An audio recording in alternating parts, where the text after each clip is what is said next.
शिवपुरी वालों एक बात कहना चाह रहे, कह दो, कहें, जोर से बोलो। हमें पता है ये होना कठिन है, पर हम तो कह सकते, कर दो तो बहुत बढ़िया। कथा सुनने की दक्षिणा दी जाती या नहीं? बोलो। अरे भाई टेंशन ना लो, हम रुपया पैसा नहीं मांगेंगे। दी जाती या नहीं? तो कथा सुनने की दक्षिणा हमें कौन कौन देना चाहता?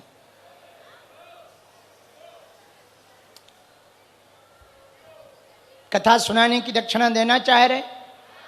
जोर से बोलो। मुकरोगे तो नहीं? पक्का? हाथ नीचे कर लो। हे हनुमान जी, जिन जिन ने हाथ खड़े करे तुम फोटो खींच लियो।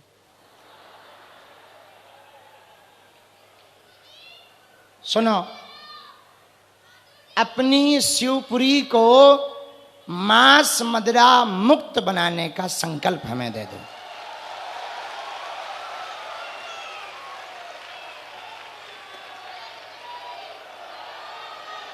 जितने पंडाल में बैठे तुम्हीं भर ठेका बंद करवावे को प्रण ले लो और ना पीने का प्रण ले लो, सो खेल हो जाएगा। कौन कौन शिवपुरी वाला ऐसा चाहता है? अगले साल तक यदि मांस मदिरा बंद शिवपुरी हो जाएगी तो हम 6 माह के अंदर कथा की डेट दे देंगे।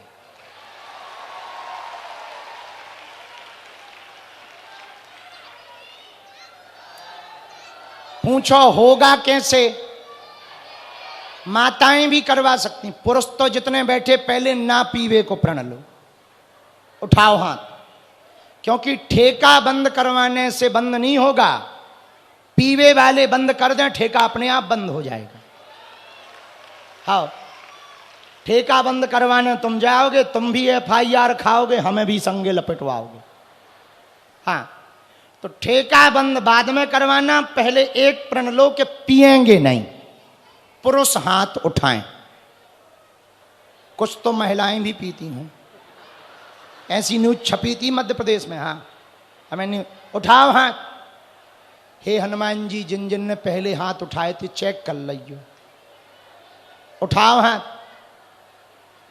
लास्ट तक जो खड़े, तुम्हें कसम आए हमारी। उठाओ हाथ। पक्का? वचन दे रहे? वचन दे रहे? वचन दे रहे?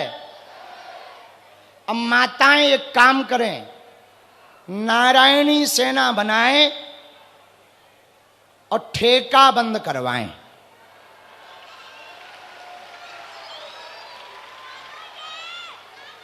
पहले प्रशासन को लिख के दें और फिर घर घर गांव गांव में ये अभियान चलाएं कि हम हनुमान जी की शपथ ले रहे, अपनी शिवपुरी को नशा मुक्त बना करके रहेंगे। कौन कौन ये दक्षिणा देना चाहता हमको? उठाओ हाथ, फिर से उठाओ जिन्होंने पहली बार में उठाए। वचन दो, कह दो वचन दिया, वचन दिया, वचन दिया। पत्रकार केवल न्यूज छापें, जो पी रहे उनकी फोटो और जो बेच रहे उनकी 2 फोटो, इतने में खेल हो जाएगा। क्या ऐसा हो पाएगा? जितने पंडाल में बैठे तुम ही बदल जाओ, शिवपुरी अपने आप बदल जाए।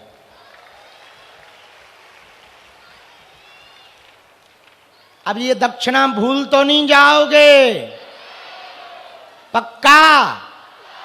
एक बार खुद के लिए ताली बजा लो। बहुत बहुत धन्यवाद। बच्चों चुप रहना है। जो ये बच्चे शोर मचा रहे हैं इन्हें नीचे टांग दो।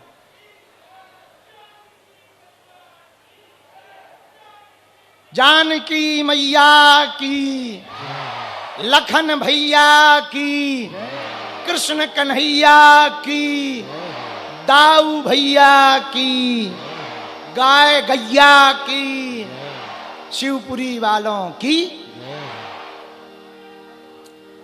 अब राजा कंस तो निपट गो अच्छे से। राजा कंस की दो पत्नी अस्ति और प्राप्ति, दोनों जरासंध की बेटी। ये चर्चा शेष बाद में बढ़ाएंगे। सीधा भगवान का विवाह करवाते हैं ताकि आप लोग बारात में ठुमका लगा सको।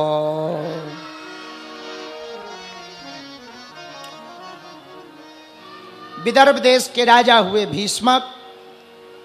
भीष्मक के एक बेटी थी जिसका नाम था रुक्मणी। अच्छा, ये जो दंडौती भरते हुए आए हैं शिवपुरी तक, कोलारस से शिवपुरी तक, इन्हें मंच पे आ जाने दो। ये अपने गांव कोलारस से शिवपुरी तक दंड भरते हुए आए हैं। जोरदार ताली बजा के धन्यवाद दो। ये बच्ची पैदल आई है। ये बच्ची अपने गांव से पद यात्रा से आई है। उसको भी वहां कोने पे बैठा लो। सुनो, भीष्मक की एक बेटी थी, नाम था रुक्मणी। 5 बेटे थे, रुक्मी, रुक्मरथ, रुक्मबाहु, रुक्मकेशी और रुक्ममाली। 5 बेटा 1 बेटी। रुक्मणी जी ने भगवान के बारे में सुन रखा था तो वो भगवान से प्रेम करती थी।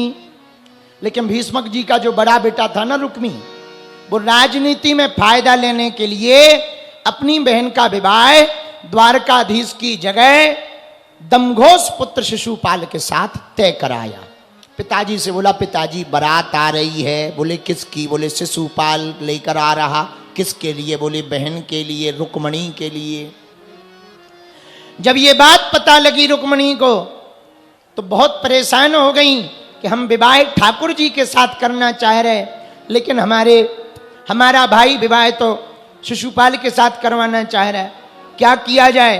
भाभी ने उपाय बताया। 7 श्लोकों का पत्र लिखा, भगवान को भेजा। भगवान बहुत इमरजेंसी है। पत्र आया, पत्र में भगवान ने पढ़ा। ब्राह्मण पत्र लेके आए, ब्राह्मण का स्वागत किया। पत्र भगवान ने पढ़ा, विचार किया जल्दी जाना चाहिए। भगवान ने तुरंत रथ तैयार किया। 4 घोड़े हैं भगवान के जो हवा में बातें करते हैं, सैब, सुग्रीव, मेघ पुष्पक और बलाहक। 4 घोड़ों को रथ में निभोया और भगवान आ गए। इधर शिशुपाल भी बारात लेके आ गया। पत्र में लिखा था, प्रभु हमारे यहाँ नियम है, बिटिया का जब विवाह होता है तो गांव के बाहर देव पूजन के लिए आते हैं। तो जब हम गौरी पूजन करने आवे उसी समय आप हमारा हरण करके ले जाना। भगवान आ गए।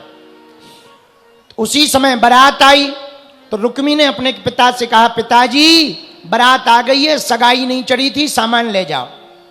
तो सगाई का सामान लेकर के भीष्मक महाराज जा रहे थे, तब तक खबर लगी कि द्वारकाधीश आए हैं। किसी ने बता दिया।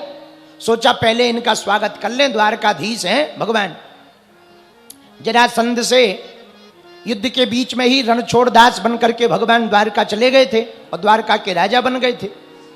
तो द्वारकाधीश हो गए तो सोचा इनका स्वागत कर लिया जाए। जैसे ही स्वागत करने गए भीष्मक महाराज तो सेना जो मंत्री थे उन्होंने सोचा यही दूल्हे राजा हैं। तो सगाई चढ़नी थी शिशुपाल की और चढ़ गई नंदलाल की। तो राजा ने खूब रोका, अरे ये दूल्हे राजा नहीं है, ये तो द्वारकाधीश हैं। दूल्हे राजा तो जनमासे में बैठे हैं। मंत्री बोले भूल हो गई। भगवान ने मनी मन कहा, ससुर जी ठीक हुआ है, नियम पूरा हो गया, वरना बाद में होता कि नियम नहीं हुआ है तो भला हुआ। भीष्मक महाराज बोले महाराज घर चलो, पवित्र करो। भगवान बोले चलो। अब भगवान आए तो गांव भर में हल्ला हो गया कि यही दूल्हा है नगर में। तो एक बूढ़ी माता जी भगवान को देख करके बोली, वाह कितना सुंदर दूल्हा है, रुक्मणी भी सुंदर है, दूल्हा भी सुंदर है। तो एक मंत्री ने कहा ये दूल्हा नहीं है, ये तो द्वारकाधीश हैं। दूल्हे राजा तो जन्माष्टमी में रसगुल्ला का सीरा पा रहे हैं, ये नहीं है दूल्हे राजा, वो तो जन्माष्टमी में बैठे हैं। अच्छा।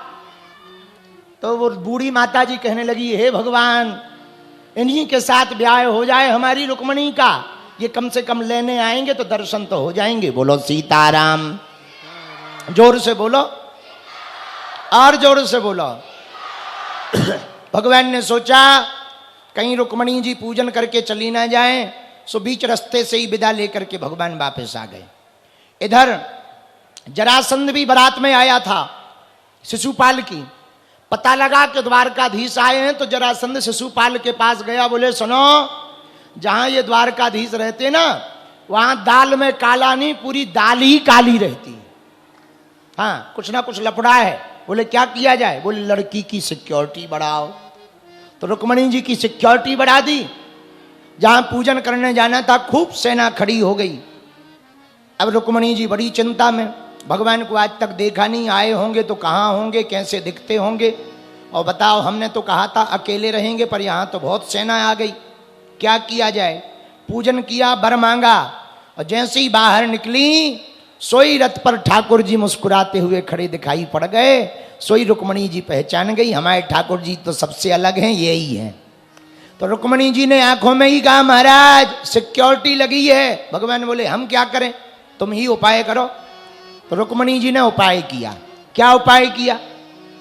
जितनी सेना लगी थी सब सेना की तरफ रुक्मणी जी देख करके मुस्कुराने लगी, हंसने लगी। तो सेना को लगा हम सुंदर लग रहे हैं, इसलिए हमारी तरफ ये बिटिया देख रही है।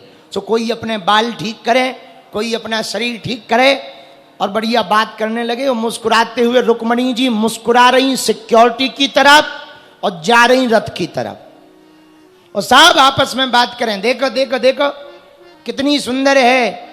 एक कहें वाह लड़की की सुंदरता क्या देख रहे, चाल देखो चाल। अरे बोले चाल क्या देख रहे? तीसरा बोला बाल देखो बाल। जब तक ये बाल देखते रहे, चाल देखते रहे, तब तक रुक्मणी जी रथ के पास पहुंच गई। तब तक चौथा बोला आहा, अरे लड़की को क्या देख रहे? रथ देखो कितना सुंदर है रथ। तो पांचवा बोला रथ क्या देख रहा है? घोड़े देखो घोड़े। छठवां बोला घोड़े क्या देख रहे? रथ पे खड़ा हुआ व्यक्ति देखो कितना सुंदर है। तब तक भगवान ने रुक्मणी जी का हाथ पकड़ के रथ में बैठा लिया। छठवां बोला जोड़ी देखो क्या सुंदर है। इतने में भगवान 1 2 3 ले गए। अब सेना बोली ये बताओ अपन खड़े किस लिए थे? बोले सुरक्षा के लिए। बोले किसकी? बोले लड़की की। बोले लड़की कहां गई? बोले वो तो चली गई। अरे ले गो ले गो ले गो ले गो, हल्ला मच गया। सो जितनी रुक्मणी जी के साथ में सखियां